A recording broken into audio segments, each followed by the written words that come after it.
Who does that?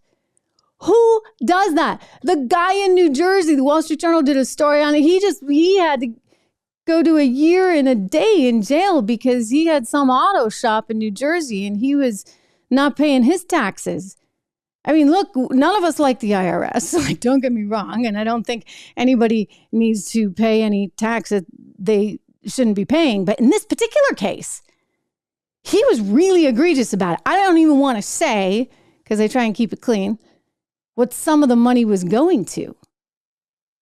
But this is bad.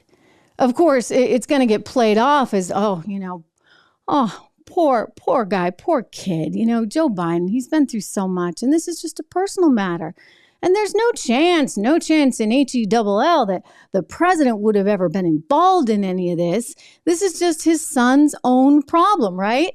Here is Karine Jean-Pierre speaking today about it just being a personal matter. She wants to make that clear. Listen.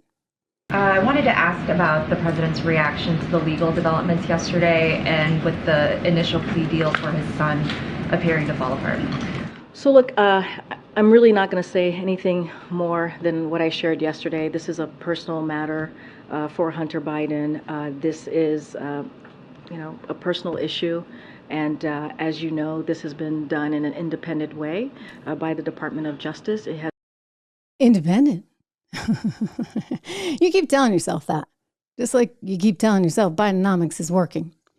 2.4% GDP growth, by the way, nothing to write home about. Anyway, Karine Jean-Pierre is saying it's a personal matter and it's being handled in the most ethical way. Well, if it's being handled in the most ethical way, then why was this little thing sandwiched into that diversion agreement? Right? It's weird enough that they got the tax charges and the gun thing, which normally comes with like a 10-year penalty. I mean, if you actually have a weapon and you don't report that you're addicted to drugs, et cetera, that's got some serious problems associated with it. But they put all these things in there, and then buried in the language is that he's got blanket immunity. I mean, I don't think that's being handled in the best way. And by the way, that's just my personal opinion. But hey, go ask Gary Shapley, right, from the IRS. Go ask these whistleblowers that are testifying before the House Oversight Committee that, hey, this was not handled in the most proper way. In fact, they found it really peculiar because David Weiss, who was the prosecuting attorney, bringing all these charges forward, don't forget, he started on this under the Trump administration. They left him in place because they thought it would look kind of bad, right, if they switched out the attorney. And so it was unusual, but they left him in. But they totally cut his legs out from under him. Because when he tried to bring charges forward, they were told they couldn't. And they weren't moving forward on any of that. And that's what shocked the whistleblowers that have come forward.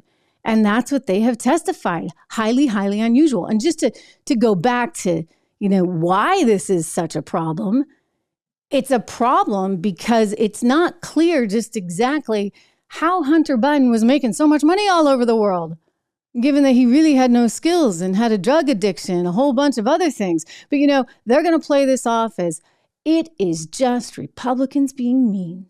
And the poor kid, not a kid, older than me, not a kid, the poor son of Joe Biden. Hey everyone, Trish Regan here. If you enjoyed that clip, please do me the favor of subscribing to the channel. Just hit that little subscribe button right over there. Did I do that right? Not quite, but you know where it is. Subscribe to the channel, hit the bell so that you get the alerts, and I'll see you back on the show.